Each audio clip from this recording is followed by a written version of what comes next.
And tonight we'll be joined by Senior Librarian Lim Puay Ling as she explores the National Library's collection of early government publications from Singapore's self-governance to the 1970s. So ladies and gentlemen, please give a warm welcome to Lim Puay Ling.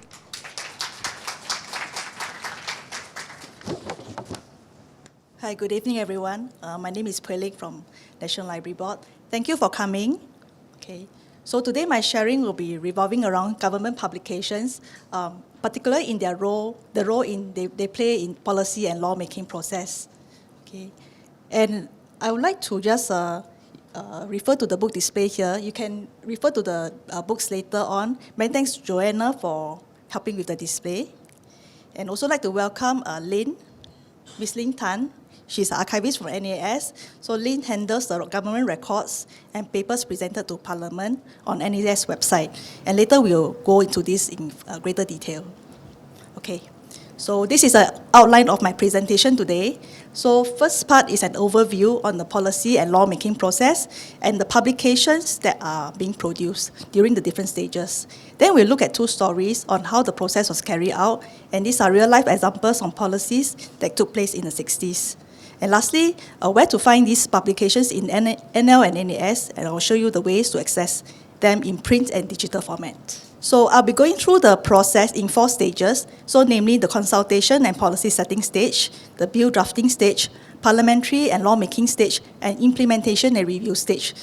Okay, so the first stage is the consultation, which involves investigation and consultation with stakeholders. So after a policy has been drawn out by the government on an issue, the proposals may be outlined in a green, white, or blue paper, and then they are published for inputs and comments from the public. So after consultation stage, the proposed implementation of the policy may require a change in law, and this is where the bill will be drafted, which is a draft law. And feedback may be sought again from public via the public consultation. The third stage is a formal process, which is the lawmaking stage, and this happened in Parliament. So the bill, which was drafted in the bill drafting stage, will be introduced in Parliament by the minister, and the parliamentarians will debate on the bill before it receives President's assent and gazetted as law. And if the law makes provisions for a state board to administer the new policy, the orders that it makes will be known as subsidiary legislation. So once the law is passed, it is up to the state board to implement the law and policy at the implementation stage. And the state board will publish annual reports and financial statements for accountability purpose. Okay, so the publications that I mentioned earlier on, they can also be organized by the purpose, for consultation, for compliance, and reporting. And one thing to note is that the policy doesn't have to follow all the 4 stages. Sometimes the stages are not followed through. Okay, so next I'll go on to look at each paper in detail. First is the green paper. So what is a green paper? Is by definition is a preliminary paper produced by the government to stimulate discussion. And this paper is usually written by ministry officials, and various options will be suggested. So the objective of the paper is to allow the MPs and the public to give the government feedback on its policy or proposals. And the public may be invited to make submissions on these proposed options. And why is it called a green paper? Because traditionally they are printed on green paper. So this is to distinguish them from other papers, such as the white paper or blue paper. Also note that green paper does not suggest any commitment to action. It is more a tool to stimulate discussion, but it is often the first step to amending the law. Okay, so here I have an example of a green paper, and this was presented in 1988 by Mr. Goh Chok Tong when he was first Deputy Prime Minister and Minister for Defence. So this publication outlined the tasks facing Singapore in the next decade. And another example, which is a recent example, is the 2018 paper on the deliberate online falsehoods. Okay, so green papers are presented to Parliament as a miscellaneous paper. Okay, next I come to white paper. So white paper is a more authoritative document than green paper, and it sets out the policies on the matter and explains the rationale behind the measures. So white papers form the basis for legislation. And very often, a commission or review committee was appointed by the government and makes recommendations which forms the basis in the white paper. And why is white paper important? Because it creates awareness on the policy and gauge public opinion before legislation. By producing a white paper, it shows that there's transparency in decision making, especially when the issues raised have an impact on public finance. Okay, so this is an example of a white paper that was published in 2014. For white paper, it's usually presented as a command paper in Parliament. The term command paper originates from the term that's carried in the documents. Over here, there's this presented to Parliament by command of the President. So that's how they get the name. Okay, so examples of white papers are below. So you can see that there are more white papers than green papers in Singapore. I think it's about 30 plus white papers that was published in the past 50 years, and it ranges a wide range from social issues all the way to healthcare insurance matters. Okay, next I come to the blue paper. So blue paper is a statistical in nature, and sometimes it is known as a blue book. So similarly, for blue paper, the members of the public can also share their views on the policy before it is implemented. Okay, so examples of blue paper, there's the National Health Plan 1983. So this is the government's strategy to overhaul the healthcare system, and it proposes a compulsory national contribution scheme, back then called MediSave. Okay, so are there any significance to the colours of the papers or title of the report? So my conclusion is not really. Like, take a look at the two reports here. This one was published in 1999, and this one was 2000. So they are neither green or white, or there's any mention in the colour. So the one on the left is the Singapore 21 report, which is on national conversation to discuss the challenges and opportunities for Singaporeans in the new millennium. And the report on the right is a report on compulsory education in Singapore, and it is a review on whether compulsory education should be introduced and what form and duration it should take. And shortly after that, the compulsory education was legislated based on the recommendations of the committee. So it shows that papers can have the effect of consultation or background policy paper, but may not be published as a green or white paper. Okay, next I come to the second stage, which is the bill drafting stage. And before drafting a bill, the ministry will have sought the in-principle approvals, and AGC, the Attorney General's Chamber, would have advised whether a change in legislation is necessary. So all government bills are drafted and vetted by AGC as the government's legal advisor and the public prosecutor. So before the introduction of a bill, the ministry can also seek feedback from public via the public consultation stage. Okay, next we come to the lawmaking process. So Singapore follows the Westminster system with three separate branches of government. The legislature or parliament makes the laws. The executive or the government administers the law, and the judiciary interprets the law through the courts. So this is roughly the stages in lawmaking. So as a recap, all bills will go through 3 readings in Parliament, after which they are referred to the PCMR to ensure that they do not discriminate against any racial or religious community, and before it is presented to President for assent. And after the bill has been assented by President, it becomes an Act of Parliament. Okay, so we come to the final stage, which is the implementation stage, and this is where the state boards will implement on a policy that was legislated, and they will report on achievement for the year, upcoming plans, and financial information, and these are presented to Parliament if it is legislated within the statutes for accountability. I want to highlight a special kind of reports. This is the Committee of Inquiry reports, and these are usually convened when a major accident or issue with big public impact happens. The minister in charge may appoint a committee to investigate and report on the findings. And this committee operates independently from government, and members are often nominated in lieu of their experience and expertise on the issue at hand. So examples of these reports are COI into Little India riot and the disruption of MRT train services back in 2011. Okay, so I've finished my first part of my presentation. I hope it gives you an overview on the process. Now I come to the second part, which is to share on 2 stories that shows the real-life examples on the policies that were made in the 60s. Okay, so actually I'm going to talk about the story of metrication in Singapore. So this happened in 1968. Okay, so what is metrication? Metrication is the process of introducing an international system of weights and measures. So this does not merely mean change to metric units, but also the adoption of a wide range of industrial, technological, and trade practices. So over here, this is a poster that was designed in 1976 to encourage consumers to adopt metric units. Okay, so back in the 70s, Singapore was using 3 systems of weights and measures. There was the imperial system with the yard, the foot and inch measurements, and this was widely used since the colonial days, and the traditional measurements such as the pico, CATI were popular with the locals. And the metric system was used in specialized areas such as electrical engineering and teaching of science. But in 1968, the government introduced metric system to replace the imperial system.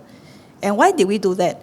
90% of the world's inhabitants were already using the metric system, and 60% of the GNP were producing metric. So it makes a lot of economic sense to follow the majority. So the process started with a study initiated in 1968 to change over to the metric system, and Ministry of Science and Technology back then were tasked to study the impact of change. So the process of consultation and legislation happened between 1968 to 71, so about 3 to 4 years, and where a white paper was published to inform and engage the public on the change. And the two bills were introduced, and these were namely the Metrication Bill and Weights and Measures Amendment Bill. So I have a medium image here, this is the white paper. Okay, so, and this is the Act supplement on the Metrication Act. So this was published in the Gazette back in 1971. So in 1970, the Metrication Board was formed, and the chairman back then was Librarian Lim Puay Ling, who also became the chairman of NTUC Welcome. And NTUC Welcome is a predecessor for NTUC Fair Price. Okay, so the board was tasked to convert the public and the system within 10 years to the SI units. And there were quizzes, campaigns, and fashion shows to educate the public. The picture I have here is a road show at the Circuit Road Market in 1979. So in 1981, all the retail goods have to be sold in metric units. So this includes the groceries, milk powder, textile, meat products. So over here, there's an example of the order. This is the subsidiary legislation that was gazetted or published in the Government Gazette, subsidiary legislation. I would just like to mention something about the Metrication Board. So this Metrication Board has no statutory powers. So it's unlike some of the stat boards.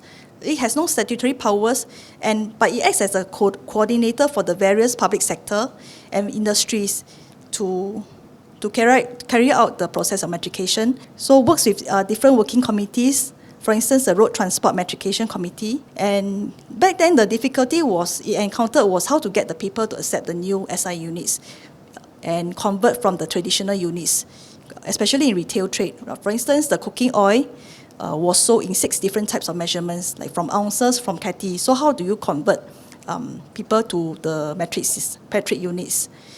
And the weighing scales were calibrated in non-SI units. So the board strategy back then was to implement this policy in stages.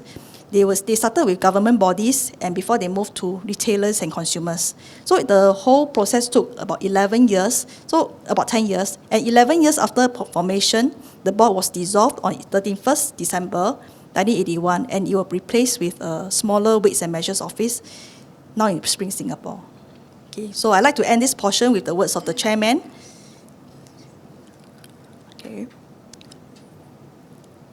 Okay, so next I come to my second example. This poster that I have here is an iconic poster, a picture of a two-week sister sharing an umbrella and eating an apple. So this was a campaign in 1975 by the Singapore Family Planning and Population Board. This is a population control measure that was introduced to curb growth at that time. During the 50s, after the war, apart from housing and educational problems, there were serious food shortages and many undernourished persons, especially children, roaming the streets. So the birth rate in 1958 peaked to 62,000. Okay, so, and majority of the families back then were very big families with 10, 11 kids. And family planning efforts were led by volunteers. And these were mainly from the Singapore Family Planning Association of Singapore. So in 1960s, the government recognized that this is an issue of national concern and started to organize family campaigns in conjunction with the association. And the SFPA subsequently requested for the Ministry of Health to take over all family planning activities conducted in 1964. And this led to a review committee formed in March 1965. So a white paper on family planning was presented in 1965 to Parliament, and government announced a 5-year planning program. So a bill was introduced on Singapore Family Planning and Population Board, and the new stat board was formed and took over the functions of Singapore Family Planning Association. So the ultimate goal of the stat board of the government was to reduce the number of births to achieve the zero population growth. So over here, this is the white paper on family planning that was presented. So the functions of the board was to act as a sole agency for promotion and dissemination of information on family planning, and to initiate and undertake population control program, and to advise the government on all matters relating to family planning and population control. Okay, so the first program started from 1966 to 70. The aim was to sell the idea of family planning to 60% of the married women aged between 15 and 44. So a wide range of contraceptive services were introduced through clinics. The abortion and sterilization were legalized via the Abortion Act and Voluntary Sterilization Act in 1970. The second program started in 1971 with the Stop at 2 campaign. So this campaign adopted a more direct approach to encourage couples to have no more than 2 children, rather than simply persuading them to start a small family, as in the past program. And in this campaign, during this phase, government introduced these incentives such as higher income tax, childbirth fees, lower priority to public housing to discourage people from giving birth. And abortion and sterilization were further liberalized in 1974, so there was no need for abortion to be authorized by an external board. This campaign was very successful, and in 1978, the board attained target of replacement fertility. So as a result of the success of the campaigns and people's changing attitudes towards family size, and as the women become more highly educated and couples delaying parenthood, birth rate declined rapidly. And recognizing the decline, the government starts to turn pro-natalist in 1984 and set up an interministerial committee in 1986 to monitor the population trends. And the Singapore Family Planning and Population Board was repealed in 1985, and the State Board was also wound up, and the site and functions were transferred to MOH. So I finished the 2 stories and like to just summarize the 2 policies. So white papers were published in both instances in the consultation stage, and the new laws were passed during the lawmaking stage, and there were formation of new state boards to implement the policy. So after the policy goals have been achieved, the state boards were dissolved. So right now I come to my third section, which is the government publication collection in NLB. So this is on NL collection. For print publications, we have 2 catalogues which were published in 1993 and 1996. These are directories, and they list publications which are produced by the different ministries and their respective departments back then. Okay, so the catalogues are displayed on the table here, so you can take a look later. Just to note that the publications stopped up to 93. After that, there were no more updates. Okay. But if you want to check for availability and location of other materials, you can look at our NLB catalogue. Okay, and also OneSearch, which provides seamless access across NLB and NAS digital collections. Right now, I'd like to highlight a database called Government Records. This is on Archives Online. This report includes the papers presented to Parliament, which I have included a QR code over here. Okay, so I have more or less finish my presentation. All right, let's put our hands together for Puay Ling. Anyone like to ask a question or say something about the presentation? Okay. Hi, I just wanted to ask a question regarding green papers and blue papers. So I understand that they're less authoritative than white papers, right? In a way, but okay. In what circumstance would people still use or refer to green papers nowadays? Okay, from my research, I only found 2 green papers that were published. So one is the Agenda for Action, and the other one is the fake news.